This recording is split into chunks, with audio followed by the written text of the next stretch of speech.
Om Shanti. Good morning. तो आज बाबा हम बच्चों को एक अभ्यास करा रहे हैं कि शरीर छूटने के समय जीते जी मरना किसको कहा जाता है। क्योंकि शरीर तो सभी को एक न एक दिन छोड़ना ही है, लेकिन बाबा कहते शरीर में रहते हुए बाबा की याद में हमारा शरीर अंतिम समय में कैसे छूटे। उसके लिए बाबा कहते अभी से मेहनत करनी पड़ेगी। तो अंत समय में एक बाबा की याद में ही शरीर छूटेगा और कोई याद नहीं आवे। ये बहुत ऊंची मंजिल है। तो आज बाबा बता रहे हैं कि जीते जी मरना किसको कहा जाता है।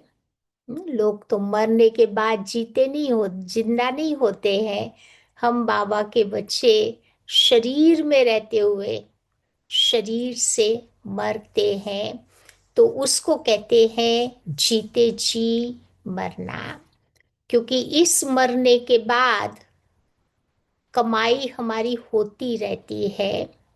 लोग तो दुनिया में कहते हैं ना कि बिना मरे कोई स्वर्ग में नहीं जाएगा, और वहां कोई जाता ही नहीं है। परंतु हम तो जीते जी मरने पर स्वर्ग जाना क्या बड़ी बात है। हम तो खुद ही स्वर्ग के मालिक बन जाते हैं। जीते जी मरने के बाद जब हमारे प्राण तन से निकलते हैं, तो बाबा कहते इस पुरानी दुनिया की पुरानी बातें, पुराने लोग, कुछ भी उस समय बाबा कहते याद नहीं आता है। लोग तो शरीर छोड़ते हैं तो खाली हाथ जाते हैं। लेकिन हम बाबा के बच्चे खाली हाथ नहीं जाएंगे, भरतू हाथ हम बाबा के पास जाएंगे। दूसरा है मरना, जीते जी मरना। अर्थात बाबा कहते मैंपन से मरना है। जिसको सब सुख खुशी दे सकते हैं, उसके कारण हम दुआओं के पात्र बन जाते हैं और खुद की शांत स्वरूप की स्थिति और हम खुश रह सकते हैं। ऐसा मरना आज के संसार में आप देखो अति आवश्यक है। सारा झगड़ा इसी बात के परी तो हो रहा है। हम समझते हैं ये मरना बहुत अच्छा है, परंतु ऐसा मैंपन से मरना दुनिया वालों को बड़ा मुश्किल लगता है। तीसरा मरना बाबा कहते ऐसा हो जो हमारे मुख में ज्ञान अमृत हो। अंतिम समय ज्ञान रूपी अमृत हो, भगवान का घर हो, परमात्मा की स्मृति हो। तब समझो प्राण हमारे शरीर से निकले, ये मरना बहुत अच्छा होगा। अंत अच्छा तो कहते ना सब कुछ अच्छा। चौथे प्रकार का मरना बाबा कहते जब हमारे जीवन का लक्ष्य पूर्ण हो जाता है तो जीवन में संतुष्टता आ जाती है। संबंध हमारे मधुर हो जाएंगे, सभी लोग भी संतुष्ट रहेंगे, सबकी दुआएं भी हमारे साथ रहती है। शरीर की भोगना भी उस समय उतनी नहीं होती। जीवन पूरा हमने जी लिया, कमाई भी कर ली। तो एक अंदर में आंतरिक संतुष्टि का भाव होता है। तब प्राण तन से निकले तो ये मरना बहुत अच्छा माना गया है। और पांचवें प्रकार का मौत बाबा कहते हैं हार्ट अटैक से कोई जाता है ना, वो अच्छा मानते हैं। लेकिन बाबा कहते हैं कि हार्ट अटैक भी इंस्टेंट नहीं होना चाहिए। कहीं आप देखो नींद में ही एकदम सवियर अटैक आता है, चले जाते हैं।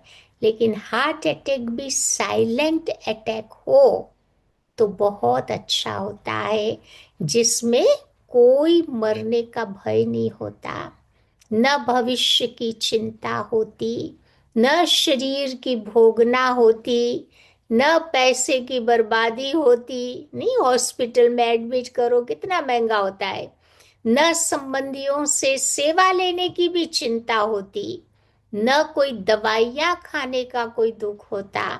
तो ये वाली मौत बहुत अच्छी मानी जाती है। जो बाबा की याद में हम बाबा के पास जावे, तो आज बाबा मुरली में यही पुरुषार्थ हम बच्चों को बता रहे हैं कि समय अनुसार ऐसी प्रैक्टिस करें कि अंत समय बाबा के सिवाय और कोई भी या कुछ भी याद न आवे। तो आज बाबा की 30 अप्रैल की मुरली है। बाबा कहते, मीठे बच्चे, बाप तुम्हें पुरुषोत्तम बनाने के लिए पढ़ा रहे हैं। तुम अभी कनिष्ठ से उत्तम पुरुष बनते हो। सबसे उत्तम है देवताएं। इसीलिए देवताओं को क्या कहते हैं? पुरुषोत्तम।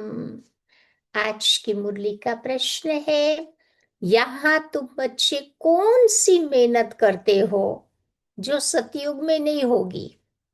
कौन सी मेहनत करते हैं? तो जवाब आप सबको पता है। तो यहाँ पर हम देह सहित देह के सब संबंधों को भूल आत्म अभिमानी होकर शरीर छोड़ने में बहुत मेहनत करनी पड़ती है। सोल कॉन्शियस बनो, बाबा कॉन्शियस बनो, सब कुछ भूलो, मेहनत का काम तो है ना। सतयुग में तो तुम बिना मेहनत बैठे बैठे शरीर छोड़ देते हो। अभी यही मेहनत व अभ्यास करते हो कि हम आत्मा है, हमें इस पुरानी दुनिया और पुराने शरीर को छोड़ना है, नया लेना है। सतयुग में इस अभ्यास की कोई जरूरत नहीं होती। आज की मुरली का गीत है, दूर देश का रहने वाला आया देश पर आए। ओम शांति। तो मीठे मीठे रूहानी बच्चे जानते हैं कि फिर से यानी कल्प के बाद हम बाबा से मिलते। इसको कहा जाता है कि फिर से दूर देश का रहने वाला आया देश पर आए। फिर से माना लास्ट साइकिल में भी बाबा आए थे, अभी फिर से इस साइकिल में भी आए हैं। तो ये सिर्फ उस एक के लिए ही गायन है, उनको ही सब याद करते हैं ना। वो है बड़ा विचित्र। कौन विचित्र है? शिव बाबा। उसका चित्र ही नहीं है। ब्रह्मा विष्णु शंकर को देवता कहा जाता, शिव भगवान वाच कहा जाता है। वो रहते हैं परम धाम में। बाबा को कभी सुख धाम में कोई नहीं बुलाता, दुख धाम में ही बुलाते हैं। सुख धाम में हम बुलावे तो भी कहाँ बाबा आता है ना। बाबा तो ऐसे ही कहता है कि सतयुग में मुझे निमंत्रण देना, अभी से नहीं दो। और सतयुग में निमंत्रण देने का थॉट ही नहीं आएगा। तो बाबा आते भी है संगम युग पर। ये तो बच्चे जानते हैं कि सतयुग में सारे विश्व पर तुम पुरुषोत्तम रहते हो। मध्यम कनिष्ठ वहां होते ही नहीं। उत्तम ते उत्तम पुरुष ये श्री लक्ष्मी नारायण है। तो इन्हों को ऐसा बनाने वाला श्री श्री शिव बाबा कहेंगे। तो श्री श्री उस शिव बाबा को ही कहा जाता है। डबल श्री माना डबल पावन। आजकल तो सन्यासी आदि भी अपने को श्री श्री कह देते हैं। तो बाप ही आकर इस सृष्टि को पुरुषोत्तम बनाते। सतयुग में सारे सृष्टि में उत्तम ते उत्तम पुरुष रहते हैं। देवताओं को पुरुषोत्तम कहते हैं ना। उत्तम ते उत्तम और कनिष्ठ से कनिष्ठ का फर्क इस समय तुम बच्चे समझते हो। कनिष्ठ मनुष्य अपनी नीचाई दिखाते हैं। अभी तुम बच्चे समझते हो हम क्या थे। अब फिर से हम स्वर्गवासी पुरुषोत्तम बन रहे हैं। तो ये है ही संगम युग। तुमको खातरी है कि ये पुरानी दुनिया नई बननी है। पुरानी सो नई, नई सो पुरानी बनती। नई दुनिया को सतयुग कहा जाता और पुरानी दुनिया को कलयुग कहा जाता। तो बाबा तो है ही सच्चा सोना, सच कहने वाला। तभी तो बाबा को क्या कहते हैं? ट्रुथ, सत्य। तो बाबा आकर के तुम्हें सब कुछ सत्य बताते हैं। ये जो कहते हैं ना कि ईश्वर सर्वव्यापी है, ये बाबा कहते झूठ है। अब बाबा कहते हैं कि बच्चे झूठी बातों को नहीं सुनो। Hear no evil, see no evil, speak no evil, think no evil, do no evil। तो ये बाबा ने हम बच्चों को 6 बातें बताई है ना। तो बाबा कहते इसका हमें ध्यान रखना है। तो बाबा कहते हैं कि वो राज विद्या की बात अलग है। वो तो है ही अल्पकाल के लिए।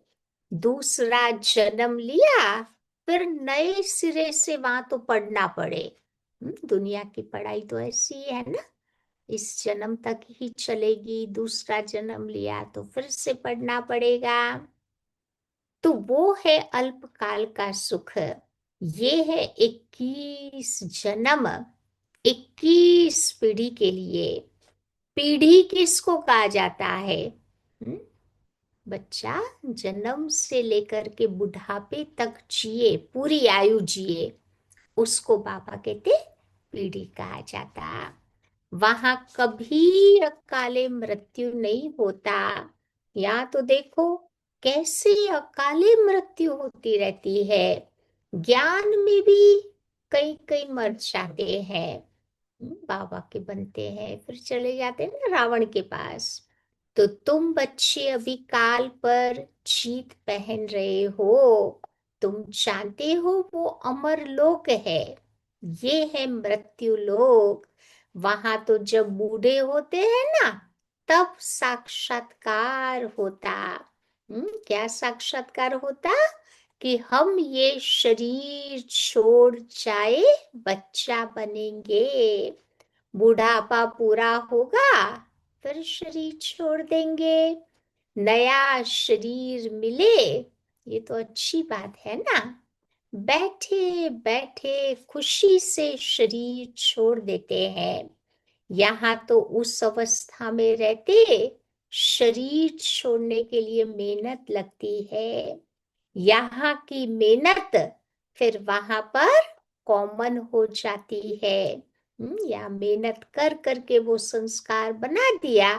फिर बाबा कहते सतयुग में मेहनत करने की जरूरत नहीं पड़ती, वहां बैठे बैठे शरीर छोड़ देंगे। तो यहाँ पर तो देह सहित जो कुछ है सबको भूल जाना है।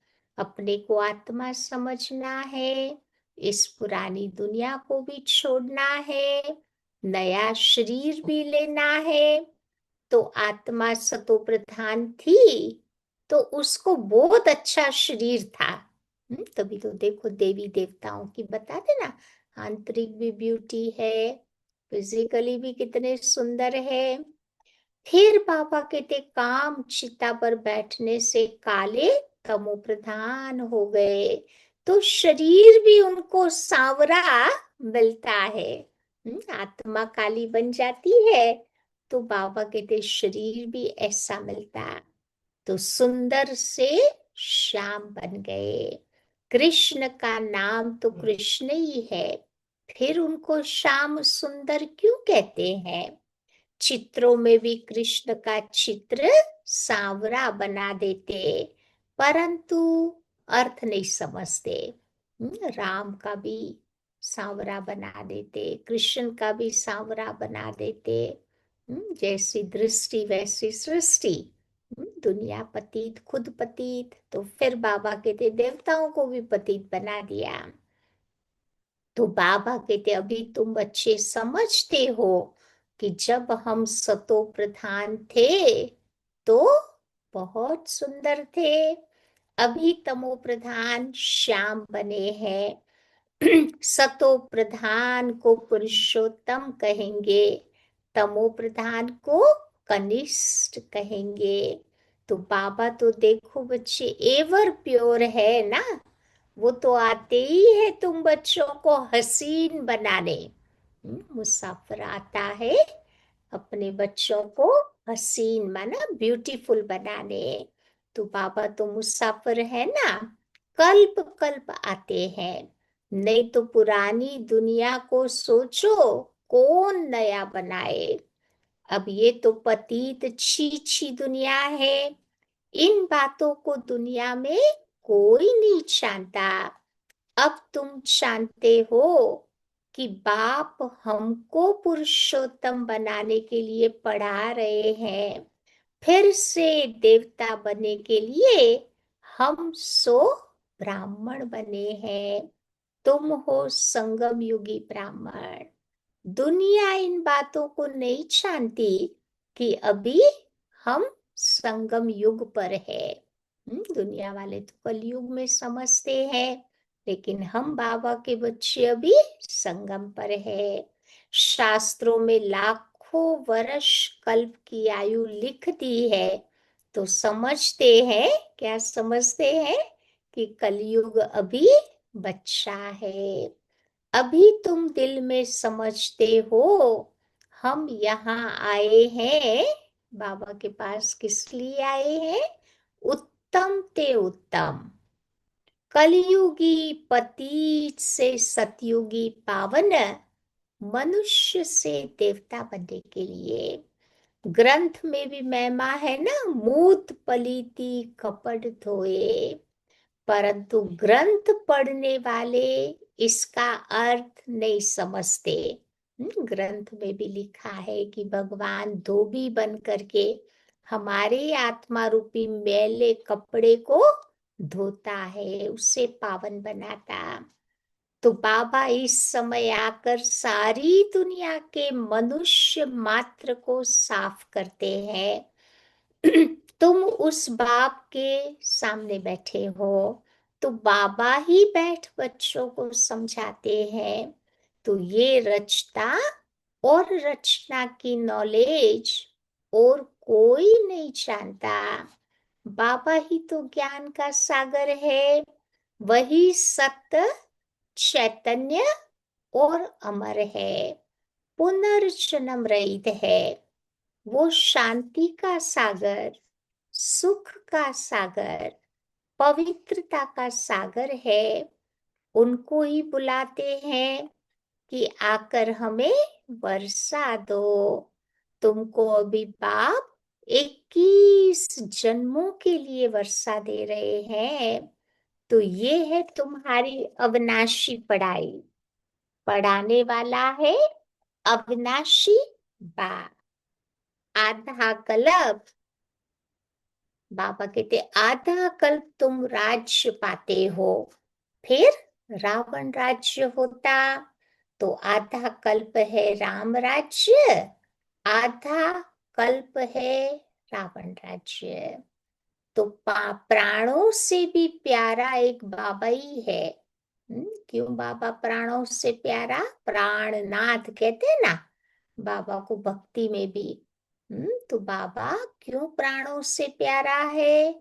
क्योंकि तुम बच्चों को सब दुखों से छुड़ाए अपार सुख में ले जाते हैं।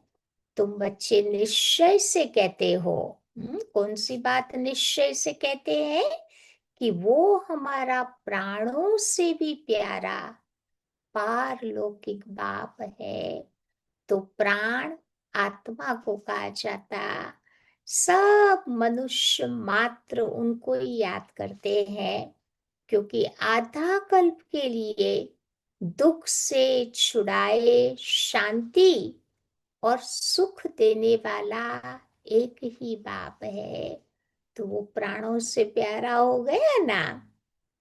तुम बच्चे जानते हो कि सतयुग में हम सदा सुखी रहते, बाकी उस समय सब शांति धाम चले जाएंगे। हम सतयुग में होंगे तो बाकी सब आत्माएं शांति धाम में होगी। फिर रावण राज्य में दुख शुरू होता। तो ये हो गया दुख और सुख का खेल। मनुष्य समझते हैं कि यहाँ ही अभी अभी सुख है, तो अभी अभी दुख है, परंतु नहीं। तुम जानते हो स्वर्ग अलग है, नरक अलग है। स्वर्ग की स्थापना बाप राम करते हैं और नरक की स्थापना कौन करता है? रावण करता, जिसको वर्ष वर्ष जलाते हैं। परंतु बाबा पूछते हैं, रावण को क्यों जलाते हैं? रावण क्या चीज है? कुछ भी नहीं जानते। कितना खर्चा करते हैं, कितनी कहानियां बैठ सुनाते। राम की सीता भगवती को रावण ले गया। जब मनुष्य सुनते हैं तो समझते हैं ऐसा हुआ होगा। कलयुग में भी कोई किसी की पत्नी को ऐसे उठा के तो नहीं ले जाता ना। कोर्ट केस होता तो बाबा कहते हैं कि ऐसे कैसे हुआ होगा। तो अभी तुम बच्चे सबका ऑक्यूपेशन जानते हो, ये तुम्हारी बुद्धि में नॉलेज है। सारे वर्ल्ड की हिस्ट्री जियोग्राफी को कोई भी मनुष्य मात्र नहीं जानते। लिमिटेड हिस्ट्री जियोग्राफी जानते हैं, लेकिन बाबा आकर के हमें अनलिमिटेड पूरी दुनिया की हिस्ट्री जियोग्राफी बताते हैं। 5,000 वर्ष की बातें सुनाता है। तो बाबा कहते हैं उनको ही वर्ल्ड का रचयिता है। वर्ल्ड तो है ही, बाबा सिर्फ आकर के तुम बच्चों को नॉलेज देते कि ये चक्र कैसे फिरता। भारत में इन लक्ष्मी नारायण का राज्य था, फिर क्या हुआ? देवताओं ने कोई कोई से लड़ाई की क्या? कैसे देवताओं ने राज्य पाया? कोई से लड़ाई थोड़ी की देवताओं ने। कुछ भी नहीं जानते। आधा कल्प बाद रावण राज्य शुरू होने से देवताएं सब वाम मार्ग में चले जाते। उल्टा पाथ ले लिया। बाकी ऐसे नहीं कि युद्ध में कोई ने उनको हराया, लश्कर आदि की बात भी नहीं। न लड़ाई से राज्य लेते न गवाते हैं। तो ये तो योग में रहे पवित्र बन, पवित्र राज्य तुम बच्चे स्थापन करते हो। बाकी हाथ में तो कोई चीज नहीं। ये है डबल अहिंसा। एक तो है पवित्रता की अहिंसा, दूसरी है तुम किसी को दुख नहीं देते हो। नॉन डबल नॉन वायलेंस बाबा कहते हैं ना, मेंटली फिजिकली हम किसी को दुख नहीं देते।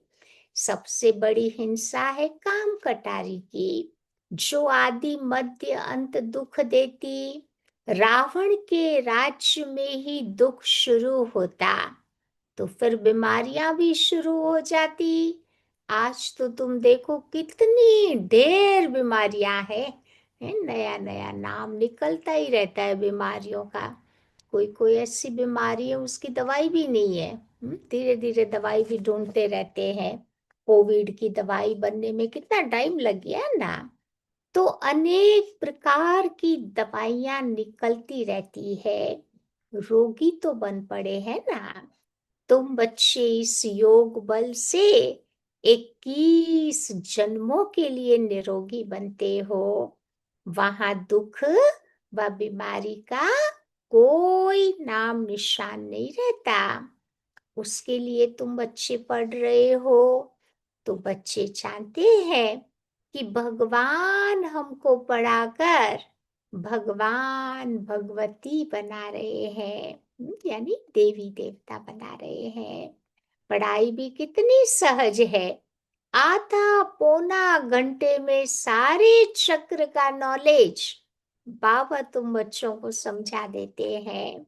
ये 84 जन्म भी कौन कौन लेते हैं ये तुम जानते हो। तो भगवान बैठ हमको पढ़ाते हैं। वो तो है ही निराकार। उनका सच्चा सच्चा नाम है। बाबा को कौन सा नाम पसंद है? वैसे तो भगवान के बहुत सारे नाम दिए हुए हैं ना। तो उनका सच्चा सच्चा नाम है शिव। शिव अर्थात कल्याणकारी। वो सर्व का कल्याणकारी है।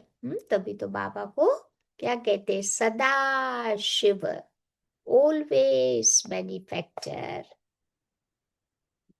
वो सर्व का सदगति दाता भी है। ऊंचते ऊंच बाप है। ऊंचते ऊंच मनुष्य बनाते हैं। तो बाबा पढ़ा करके होशियार बनाकर अब कहते हैं कि तुम जाकर औरों को पढ़ाओ। तो इन ब्रह्मा कुमार कुमारियों को पढ़ाने वाला है शिव बाबा।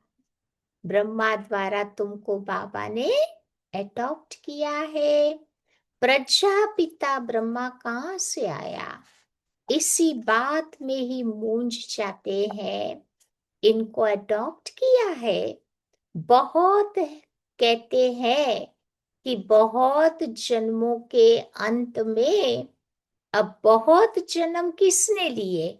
किसने लिए सबसे ज्यादा जन्म? तो बाबा कहते लक्ष्मी नारायण ने पूरे 84 जन्म लिए। एक दिन की भी कमी नहीं। घंटे की भी कमी नहीं। पूरे पूरे 84 जन्म। इसीलिए कृष्ण को कह देते हैं श्याम सुंदर। हम सो सुंदर थे। फिर 2 कला कम हुई। और कला कम होते होते अभी 9 कला बन गए। 0 कला, कोई कला नहीं रही। तो अभी तमो प्रधान से फिर सतो प्रधान कैसे बने? तो बाबा कहते हैं बच्चे उसके लिए तुम मुझे याद करो तो पावन बन जाएंगे। तुम ये भी जानते हो कि ये रुद्र ज्ञान यज्ञ है। अब इस यज्ञ में चाहिए यज्ञ में क्या चाहिए? दुनिया में भी आप देखो जब सेठ बड़े बड़े यज्ञ करते हैं ना तो फिर जितना बड़ा यज्ञ उतने बाबा कहते ब्राह्मणों को बुलाते हैं। तो बाबा कहते बाबा को भी इस यज्ञ में क्या चाहिए? ब्राह्मण चाहिए। तुम सच्चे सच्चे ब्राह्मण हो। सच्ची गीता सुनाने वाले। इसीलिए तुम लिखते भी हो सच्ची गीता पाठशाला। उस गीता में तो नाम ही बदल दिया है। हाँ, जिन्होंने जैसे कलप पहले वर्षा लिया था वही तो आकर के लेंगे। तो अपनी दिल से पूछो कि हम पूरा वर्षा ले सकेंगे? मनुष्य शरीर छोड़ते हैं खाली हाथ जाते हैं। और वो विनाशी कमाई तो साथ में चलनी नहीं है। दुनिया में कितनी चीजें बटोरते हैं। वो सारी चीजें तो बाबा कहते साथ में चलती नहीं है। तुम बच्चे शरीर छोड़ेंगे तो हाथ भरतू जाएंगे। हम तो अपनी मुट्ठी में अपना भविष्य, अपनी डेस्टिनी अपने साथ लेकर के जाएंगे, क्योंकि 21 जन्मों के लिए तुम बच्चे अपनी कमाई कर रहे हो। मनुष्यों की तो सारी कमाई मिट्टी में मिल जाएगी। इससे तो हम क्यों न ट्रांसफर कर बाबा को दे देवे। जो बहुत दान करते हैं वो तो दूसरे जन्म में जाकर शाहूकार बनते हैं, क्योंकि ट्रांसफर करते हैं। अभी तुम बच्चे 21 जन्मों के लिए नई दुनिया में ट्रांसफर होते हो। तुमको रिटर्न में 21 जन्मों के लिए मिल जाता। वो तो एक जन्म के लिए, अल्पकाल के लिए ट्रांसफर करते हैं।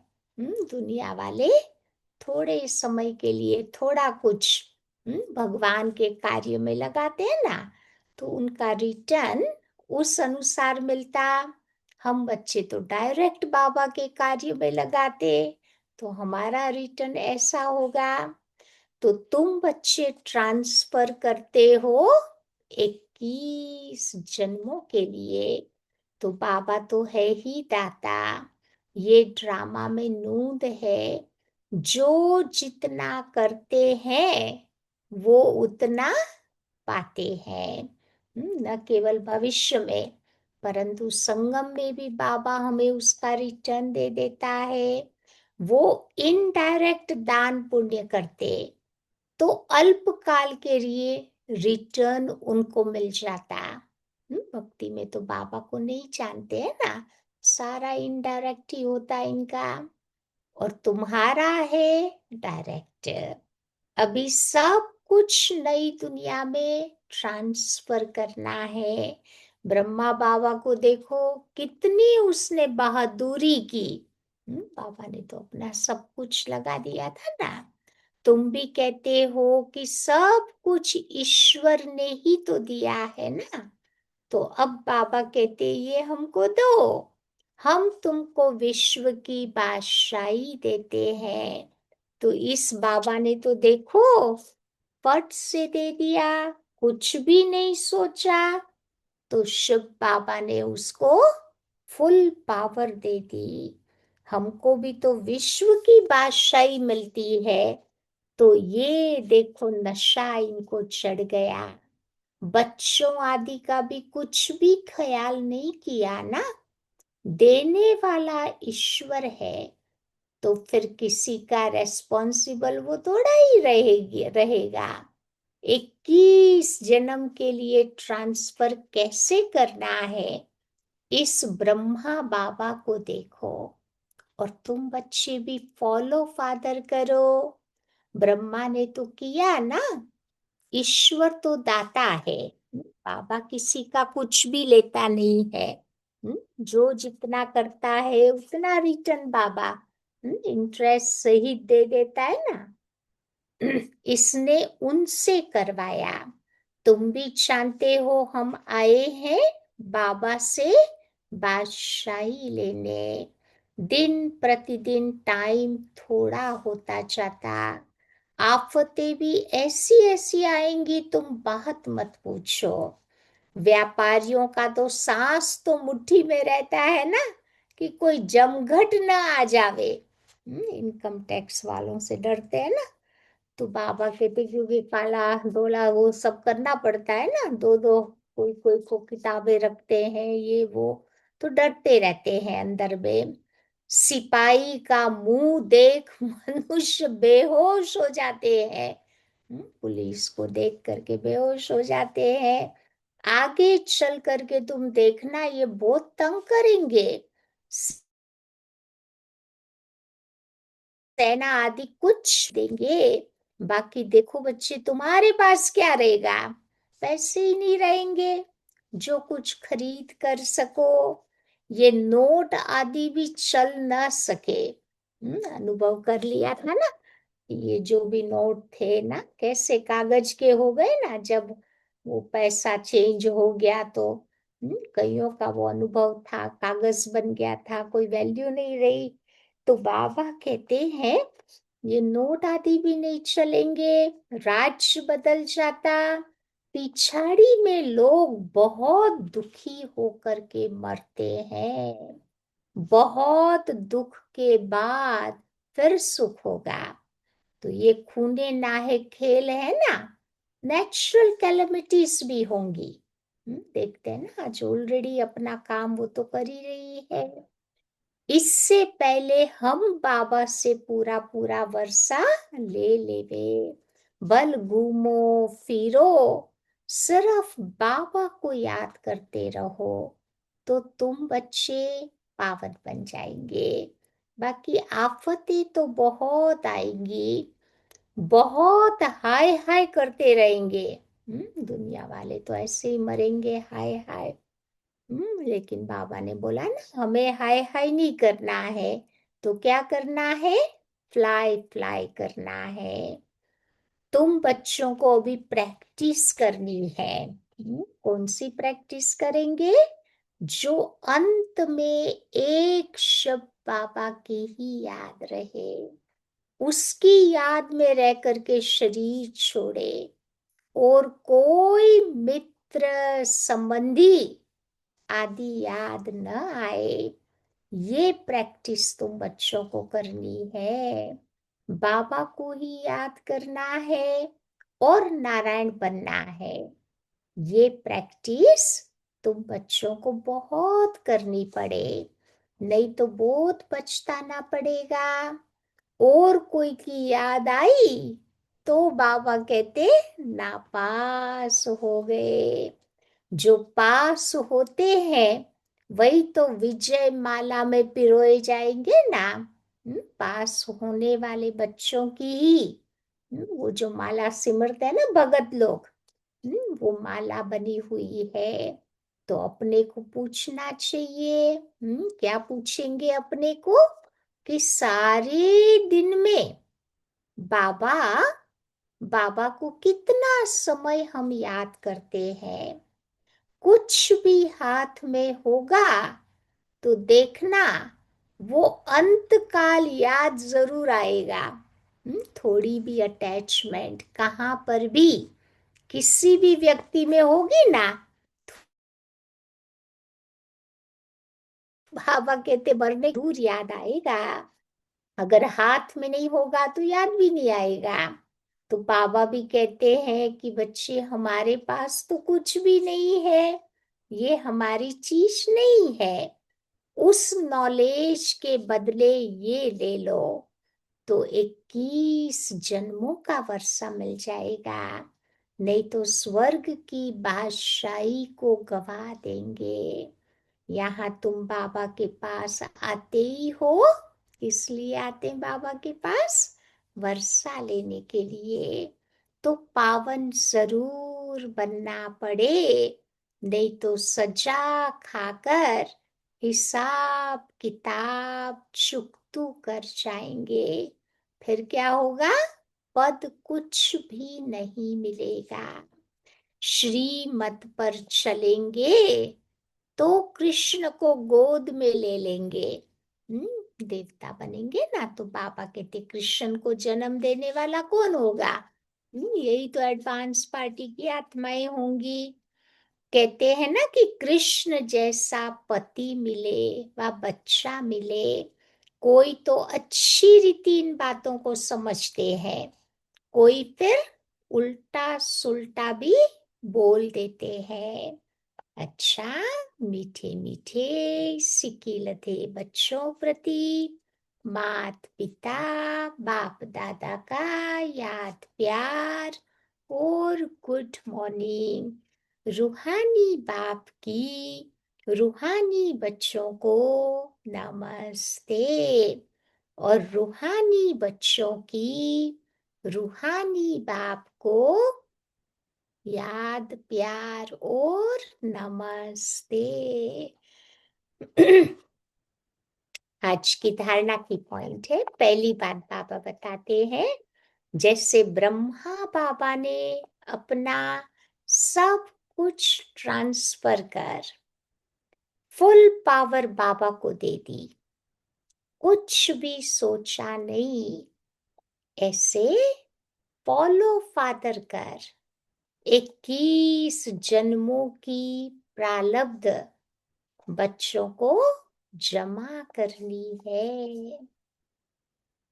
दूसरी बात, प्रैक्टिस करनी है। कौन सी प्रैक्टिस करेंगे? अंत काल में एक बाप के सिवाय और कोई भी चीज याद न आए। हमारा कुछ भी नहीं, सब कुछ है बाबा का। अल्फ और बे, इसी स्मृति से पास होकर विजय माला में आना है। अल्फ मीन्स बाबा, बे माना बादशाही, सतयुगी दुनिया, दोनों को याद रखना है तो विजय माला में आ जाएंगे। आज का वरदान है, मनसा पर फुल अटेंशन देने वाले चढ़ती कला के अनुभवी विश्व परिवर्तक भव। अब लास्ट समय में मनसा द्वारा ही विश्व परिवर्तन के निमित्त बनना है। तो इसीलिए अब मनसा का एक संकल्प भी व्यर्थ हुआ तो बहुत कुछ गवाया। एक संकल्प को भी था साधारण बात न समझो, कि भाई थोड़ा ही तो व्यर्थ चला। बाबा कहते उसको भी साधारण न समझो। वर्तमान समय संकल्प की हलचल भी बड़ी हलचल गिनी जाती है। क्योंकि पहले सब कुछ मन में ही आता है ना, फिर शब्दों में आएगा, फिर कर्म में भी आएगा। तो बाबा कहते वर्तमान समय संकल्प की हलचल भी बड़ी हलचल गिनी जाती है, क्योंकि अब समय बदल गया है, पुरुषार्थ की गति भी बदल गई। तो संकल्प में ही पहले फुल स्टॉप चाहिए। स्टॉप बोलो तो व्यर्थ संकल्प हमारे स्टॉप हो जावे। जब मनसा पर इतना अटेंशन हो तब चढ़ती कला द्वारा विश्व परिवर्तक बन सकेंगे। तो आज बाबा मन की संभाल करने के लिए कह रहे हैं। दुनिया वाले शरीर की कितनी संभाल करते हैं, मन की कोई नहीं करता। और मन है हमारे तन का कंट्रोलर। जिसने मन को संभालना सीख लिया उनका तन हमेशा अच्छा ही रहेगा। स्लोगन, कर्म में योग का अनुभव होना अर्थात कर्म योगी बनना। कर्म में योग का अनुभव होना अर्थात कर्म योगी बनना।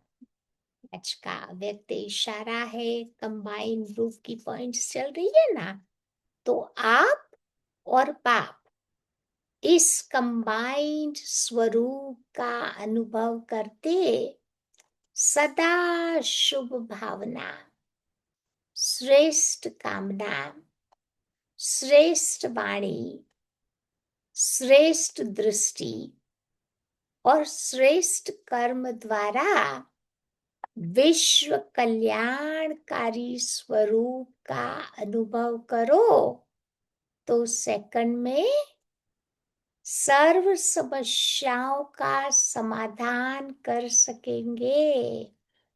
समय के अनुसार बाबा कहते हैं क्या करो, हम और बाबा दोनों कंबाइंड है, तो फिर सदा शुभ भावना रहेगी, शुभ कामना रहेगी, वाणी श्रेष्ठ होगी, दृष्टि श्रेष्ठ और कर्म भी हमारे श्रेष्ठ बन जाएंगे और सर्व समस्याओं का समाधान कर सकेंगे। सदा एक स्लोगन याद रखना, ब्राह्मण जीवन में। आज बाबा एक स्लोगन पक्का करा रहे हैं। कौन सा स्लोगन है? न समस्या बनेंगे, न समस्या को देख डगमग होंगे। भगवान के कार्य में चलो सेवा नहीं करे तो कोई हर्जा नहीं, लेकिन बाबा कहते प्रॉब्लम्स तो नहीं खड़े करे ना, तो न समस्या बनेंगे, न समस्या को देख डगमग होंगे, स्वयं भी समाधान स्वरूप रहेंगे और दूसरों को भी समाधान देंगे।